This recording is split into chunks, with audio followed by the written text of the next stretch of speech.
ನಾಳೆ ನಡೆಯುವಂತಹ ಸಂಭ್ರಮದ ಕಾರ್ಯಕ್ರಮ. ಅದು ಮುಹೂರ್ತ, ಶಿಲಾನ್ಯಾಸ, ಭೂಮಿ ಪೂಜೆ ಎಲ್ಲವೂ ಕೂಡ. ಮಾತಾಡೋದಕ್ಕೆ ಪ್ರಮೋದ್ ಮುತಾಲಿಕ್ ಅವರು, ಶ್ರೀರಾಮ ಸೇನೆ ಸಂಸ್ಥಾಪಕರು, ಮಗದೊಂದು ಕಡೆ ಪ್ರಸಿದ್ಧ ಜ್ಯೋತಿಷಿ ವಿದ್ವಾನ್ ಕಬ್ಬಿಯಾಡಿ ಜಯರಾಮ್ ಅವರು, ಮಗದೊಂದು ಕಡೆ ನಮ್ಮ ಕನ್ನಡಿಗರ ಹೆಮ್ಮೆ ವಿದ್ವಾನ್ NR ವಿಜೇಂದ್ರ ಶರ್ಮಾ ಅವರಿದ್ದಾರೆ. ವಿದ್ವಾಂಸರು ಮುಹೂರ್ತವನ್ನು ಇಟ್ಕೊಟ್ಟಿದ್ದಾರೆ. ವಿಜೇಂದ್ರ ಶರ್ಮಾ ಗುರುಗಳೇ, ನೀವು ಮುಹೂರ್ತ ಕೊಟ್ರಿ, ಹಲವಾರು ದೊಡ್ಡ ದೊಡ್ಡ ಮುಹೂರ್ತಗಳನ್ನು ಇಟ್ಕೊಟ್ಟಿದ್ದೀರಾ. ಅದೆಲ್ಲವೂ ಕೂಡ ಹೇಳಿದ ಹಾಗೇನೇ ನಡೆದಿದೆ ಅನ್ನೋದಕ್ಕೆ ಉದಾಹರಣೆ ಕಣ್ಮುಂದೆ ಇದೆ. ಈ ಬಾರಿ ಈ ಮುಹೂರ್ತ ಸರಿ ಇಲ್ಲ. ಈಗಾಗಲೇ ಕಬ್ಬಿಯಾಡಿ ಗುರುಗಳು ಕೂಡ ಮೆನ್ಷನ್ ಮಾಡಿದ್ರು ಅದನ್ನ, ಯಾರೋ ಮಾತಾಡ್ಬಿಟ್ರು ಅಂತ. ಯಾಕೆ ಮಾತು ಬಂತು? ನಿಮ್ ಕಿವಿ ಬಿದ್ದಾಗ ಏನ್ ಅನಿಸ್ತು? ಇದು ಮುಹೂರ್ತಕ್ಕೆ ಭೂಮಿ ಪೂಜನಕ್ಕೆ ಸಂಬಂಧವಾದಂತಹ ವಿಷಯ. ಯಾರು ಯಾಕೆ ಮಾತನಾಡಿದ್ದಾರೆ ಅಂತ ಅನ್ನೋದು ಗೌಣ. ಅದರಲ್ಲಿ ಅವರಿಗೆ ನಿವೇದನೆ ಮಾಡಿದ್ರು. ಈ ಮೂಲಕ ಎಲ್ಲರಿಗೂ ನಾನು ನಿವೇದನೆ ಮಾಡಬಯಸ್ತೇನೆ. ಇದನ್ನ 1 ತಿಂಗಳ ಹಿಂದೆನೆ ಪ್ರಧಾನಿ ಕಾರ್ಯಾಲಯದಿಂದ, ಟ್ರಸ್ಟ್ದಿಂದ ಈ ಮುಹೂರ್ತ ನಿಗದಿಯಾಗಿದೆ ಎಂದು ಎಲ್ಲ ಪ್ರಚಾರ ಮಾಧ್ಯಮದಲ್ಲಿ ಬಂತು. ಏನಾದ್ರೂ ಇದಕ್ಕೆ ಬೇರೆ ಬೇರೆ ಅಭಿಪ್ರಾಯಗಳಿದ್ರೆ ಆಗಲೇ ಸಲ್ಲಿಸಬೇಕಾಗಿತ್ತು. ಅದನ್ನು ಪುನರ್ ವಿಚಾರ ಮಾಡತಕ್ಕಂತಹ ಸಂದರ್ಭ ಇತ್ತು. ಈಗ ಕೊನೆಯ ಹಂತದಲ್ಲಿ ಮಂಗಲಮಯ ಭಗವಂತ ಮಂಗಲ ಭವನ ಅಮಂಗಲಹಾರಿ ಎಂಬುದಾಗಿ ತುಳಸಿದಾಸರು ಹೇಳಿದ್ದಾರೆ. ಅಂತಹ ಮಂಗಲಮಯವಾದಂತಹ ಇಂತಹ ಮಂಗಲ ಸಂದರ್ಭದಲ್ಲಿ ಈ ವಿಧವಾದಂತಹ ಮಾತುಗಳಿಗೆ ಅಷ್ಟು ಔಚಿತ್ಯ ಬರೋದಿಲ್ಲ ಎಂಬುದಾಗಿ ನಿವೇದನೆ ಮಾಡ್ತಾ ಇದ್ದೇನೆ. ಯಾಕಂದ್ರೆ ಜನಗಳು ನಾವೇನು ಮಾಡಬಹುದು, ಜನಗಳು ಭಕ್ತರು ಕೋಟಿ ಕೋಟಿ ಭಕ್ತರೆಲ್ಲ ಇದನ್ನು ನಿರೀಕ್ಷೆ ಮಾಡ್ತಾರೆ. ಅವರಿಗೆ ಮತ್ತೆ ಮನಸ್ಸಿನಲ್ಲಿ ಬಹಳ ಬೇಸರವಾಗುತ್ತೆ, ಸಂದಿಗ್ಧ ಪರಿಸ್ಥಿತಿ ಬರುತ್ತೆ. ಅದಕ್ಕೋಸ್ಕರ ನಾನು ಎಲ್ಲರಿಗೂ ನಿವೇದನೆ ಮಾಡ್ತಾ ಇದ್ದೇನೆ. ಆ ಮುಹೂರ್ತವನ್ನು ಎಷ್ಟು ಶಕ್ಯವಿದೆಯೋ ಎಲ್ಲ, ನಾನು ಒಬ್ಬನೇ ಅಲ್ಲ, ನಾನು ನಿಮಿತ್ತ ಮಾತ್ರ ಅಷ್ಟೇ, ಮಹಾ ಪಂಡಿತರೆಲ್ಲ ಅಭಿಪ್ರಾಯ ತೆಗೆದುಕೊಂಡು ನಾನು ಮತ್ತೆ ನಿಗದಿ ಮಾಡಿದ್ದೇನೆ ಅಂತ ಕೊಟ್ಟಿದ್ದೇನೆ. ಸವಿನಯವಾಗಿ ನಿವೇದನೆ ಮಾಡಿದ್ದೇನೆ.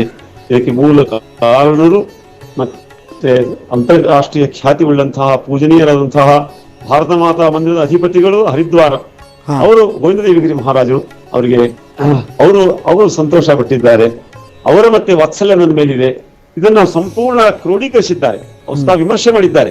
ಅದ್ರ ಜೊತೆಗೆ ನಾನು ತಿಳಿದ ಮಟ್ಟಿಗೆ, ನನಗೆ ಇದ್ರ ಬಗ್ಗೆ ಅಧಿಕೃತವಾಗಿ ಕೇಳ್ತೇನೆ, ಅದನ್ನ ಮೋದಿಯವರು ಕೂಡ ಈ ಶಾಸ್ತ್ರ ಬಲ್ಲವರು, ಅವರು ಕೂಡ ಜೊತೆಗೆ ಚರ್ಚೆ ಮಾಡಿದ್ದಾರೆ. ಇದು ಮುಹೂರ್ತ ನಮಗೆ ಸುಕೃತ ಒಳ್ಳೆಯದು ಹಾಗೆ ಅಂತ ಅಭಿಪ್ರಾಯ ಪಟ್ಟಿದ್ದಾರೆ ಎಂದು ಹೇಳಿ ಸಂತೋಷವಾಗಿದೆ.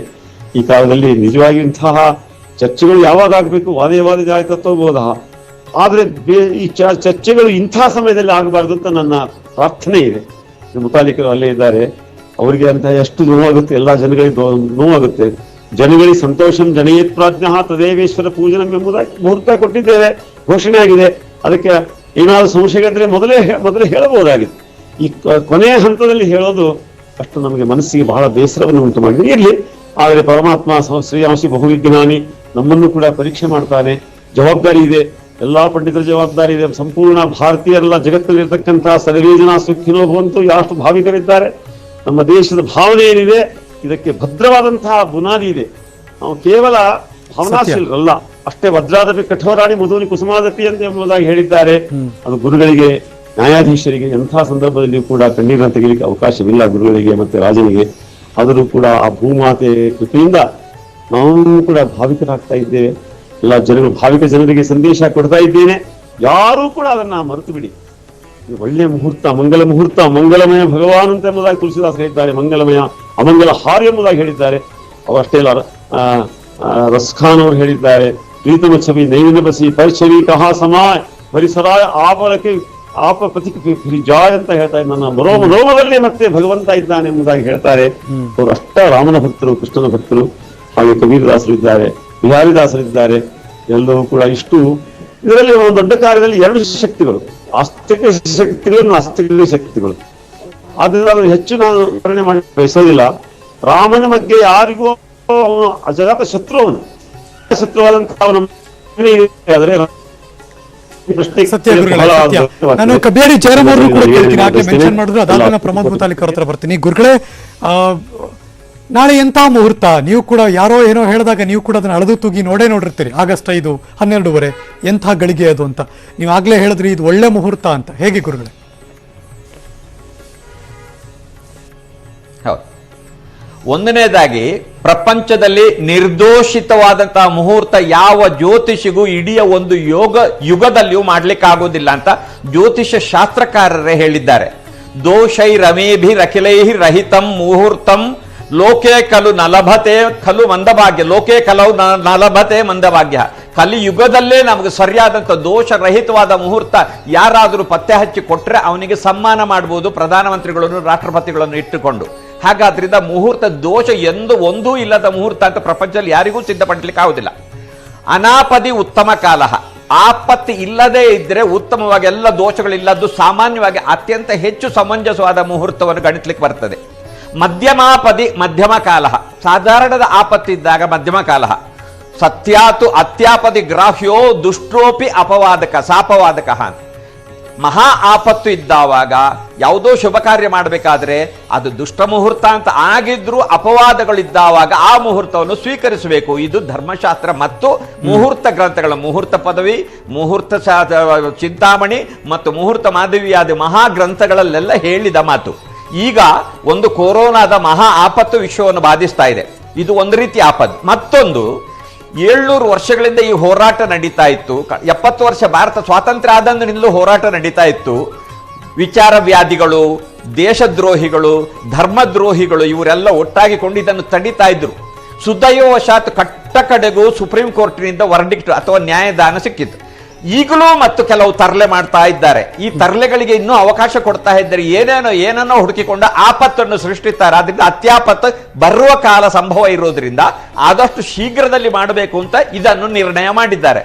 ಈಗ 3-4 ತಿಂಗಳ ಕಾಲ ಕೊರೋನಾ ಬಂತು, ಹಾಗಾದ್ರಿಂದ ಆವಾಗ ಏನು ಮಾಡುವಂತಿರಲಿ. ಇದೀಗ ಸ್ವಲ್ಪ ಕಡಿಮೆ ಆಗ್ತಾ ಇರುವಾಗ ಈಗ ಕೊನೆಗೆ ಮಾಡಬಹುದು, ಯಾಕಂದ್ರೆ ಅದನ್ನು ಹೊಂದಿಕೊಂಡೇ ಬದುಕಬೇಕು ನಾವು ಕೊರೋನಾವನ್ನು. ಹಾಗಾದಾಗ ಈಗ ಮಾಡಬಹುದು ಅಂತ ನಿರ್ಣಯ ಮಾಡಿಕೊಂಡು ಜಾಗ್ರತೆಯನ್ನು ವಹಿಸಿಕೊಂಡು ಮಾಡ್ತಾ ಇದ್ದಾರೆ. ಅತ್ಯಾಪದಿ ದುಷ್ಟವಾದ್ರೂ ಮಾಡಬಹುದು ಅಂತ ಇರುವಾಗ ಇದು ದುಷ್ಟ ಅಲ್ಲ. ಇದಕ್ಕೆ ಪಂಚಾಂಗ ಶುದ್ಧಿ ಇದೆ, ಲಗ್ನ ಬಲ ಇದೆ, ದಕ್ಷಿಣಾಯನದಲ್ಲಿ ಮಾಡಬಹುದಾದ ಕಾರ್ಯ, ಇದನ್ನೆಲ್ಲ ವಿವರಣೆ ಹೇಳ್ತೇನೆ. ಒಂದನೇದಾಗಿ ದಕ್ಷಿಣಾಯನದಲ್ಲಿ ಈ ಕಾರ್ಯವನ್ನು ಮಾಡ್ತಾರೆ, ಇದು ದಕ್ಷಿಣಾಯನದಲ್ಲಿ ಮಾಡಬಾರದು ಅಂತ. ದೇವತಾ ಪ್ರತಿಷ್ಠೆಗೆ ಮಾತ್ರ ಉದಗಾಯನೆ ಉತ್ತರಾಯಣದಲ್ಲಿ ಮಾಡಬೇಕು. ಸಂಕೋಚವನ್ನು ಅಥವಾ ದೇವತಾ ಭೂಮಿ ಪೂಜೆಯನ್ನು ಇತ್ಯಾದಿಗಳನ್ನು ಸಂಕೋಚ ಅಷ್ಟಬಂಧ ಗೃಹಾರಂಭಾದಿ ಉಭಯೋಹೋ ಪಕ್ಷಾಯನ ದ್ವಂದ್ವಯೋ ಉತ್ತರಾಯಣ ದಕ್ಷಿಣಾಯಣ ಎರಡರಲ್ಲಿ ಮಾಡಬಹುದು ಅಂತ ಹೇಳಿ ಮುಹೂರ್ತ ಪದವಿ ಕಾರಣದಂತ ಮಾತು. ಹಾಗಾದ್ರಿಂದ ದಕ್ಷಿಣಾಯಣದಲ್ಲಿ ಇದನ್ನು ಮಾಡಬಹುದು ಅಂತ. ಆದ್ರಿಂದ ದಕ್ಷಿಣಾಯಣದಲ್ಲಿ ಮಾಡಬಾರದು ಅನ್ನುವಂಥ ಒಂದನೇ ಅಪವಾದ ಹೋಯ್ತು. ಇನ್ನು ಎರಡನೇದಾಗಿ ಶತಭಿಷ ನಕ್ಷತ್ರ ಇದಕ್ಕೆ ದೇವತಾ ಪ್ರತಿಷ್ಠೆಗೆ ವರ್ಜ್ಯ. ದೇವತಾ ಪ್ರತಿಷ್ಠೆಗೆ ವರ್ಜ್ಯ ಅಂತಾದರೂ ಶತಭಿಷ ನಕ್ಷತ್ರ ಎಲ್ಲದಕ್ಕೂ ವರ್ಜ್ಯದ ಸ್ಥಿತಿ ಅಲ್ಲ. ಅದು ಶ್ರೀರಾಮ ಅಥವಾ ವಿಷ್ಣುವಿನದಾದಂತಹ ಇದಕ್ಕೆ ಶತಭಿಷ ನಕ್ಷತ್ರವು ವಿಹಿತ ಅಂತ ಶಾಸ್ತ್ರದ ಸ್ಥಿತಿ ಹೇಳಿದೆ.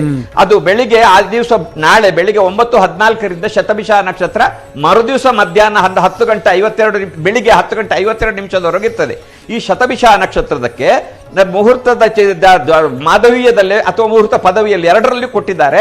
ಚಿತ್ರ ಜ್ಯೇಷ್ಠ ಚತುರ್ಥಿ ದಿನಕರ ದಿವಸ ವಿಘ್ನ ರಾಜಸ್ಯ ಶಸ್ತಾ ದುರ್ಗಾಯ ಸ್ಥಾಪನಾಯಾಮ್ ಶಶಿದಿನ ನವಮಿ ವಹ್ನಿ ಚಿತ್ರ ಪ್ರತಿಷ್ಠಾ ಶ್ರೀ ಬರ್ತುಹು ಅಂದ್ರೆ ಶ್ರೀರಾಮಾದಿ ವಿಷ್ಣುರಿತರ ಅವತಾರ ಮತ್ತು ವಿಷ್ಣುವಿಗೆ ಪೌರ್ಣಮಾಸಿ ಮುರರಿಪು ವರುಣಾಹ. ವರುಣ ಅಂದ್ರೆ ಶತಭಿಷ ನಕ್ಷತ್ರ. ಸೌಮ್ಯವಾರಶ್ಯ ಶಶ್ವತ್ ಬುಧವಾರದ ದಿವಸ ನಾಳೆ ಮಾಡ್ತಾ ಇದ್ದಾರೆ. ಬುಧವಾರ ಒಳ್ಳೆದು, ಶತಭಿಷ ನಕ್ಷತ್ರ ಒಳ್ಳೆದು. ದಕ್ಷಿಣಾಯಣದಲ್ಲಿ ಮಾಡಬಾರದು ಅಂತಿಲ್ಲ. ವಾರ ತಿಥಿ ಆಯ್ತು. ಇನ್ನು ನನ್ಗೆ ಏನ್ ಅನ್ಸುತ್ತೆ ಈ ಕ್ಷಣಕ್ಕೆ ಅಂದ್ರೆ ಒಳ್ಳೆಯ ದಿನ ಒಳ್ಳೆಯ ಗಳಿಗೆ ಬಗ್ಗೆ ನೀವು ಹೇಳ್ತಿದ್ದೀರಿ ನಿಜ. ಅಲ್ಲಿ ಪ್ರಮೋದ್ ಮುತಾಲಿಕ್ ಅವ್ರು ಕೇಳಿಸ್ಕೊತಿರೋ ಮನಸ್ಸಲ್ಲಿ ಯೋಚನೆ ಮಾಡ್ತಿರ್ತಾರೆ. ಒಳ್ಳೆಯ ಗಳಿಗೆ ಡಿಸೈಡ್ ಆಗಿದೆ, ಒಳ್ಳೇದಾಗ್ತಾ ಇದೆ. ಅಷ್ಟು ದಶಕಗಳ ಹಿಂದೆ 90ರ ದಶಕದಲ್ಲಿ ಆ ಹೋರಾಟ ಶುರು ಮಾಡಬೇಕಾದ್ರೂ ಕೂಡ ಒಳ್ಳೇದೇ ಇಂಟೆನ್ಷನ್ ಇತ್ತು ನಮಗೆ, ಹಾಗಾಗಿನೇ ಎಲ್ಲವೂ ಒಳ್ಳೇದಾಗಿದೆ ಇವತ್ತು ಅಂತ. ಪ್ರಮೋದ್ ಮುತಾಲಿಕ್ ಸರ್ ನಿಮ್ಮ ಹತ್ರ ವಾಪಸ್ ಬರ್ತೀನಿ. ನಾನು ಒಂದು ಚಿಕ್ಕ ಬ್ರೇಕ್ ತಗೊಂಡ್ಬರ್ತೀನಿ, ಎಲ್ಲೂ ಹೋಗ್ಬೇಕಾಯ್ತು.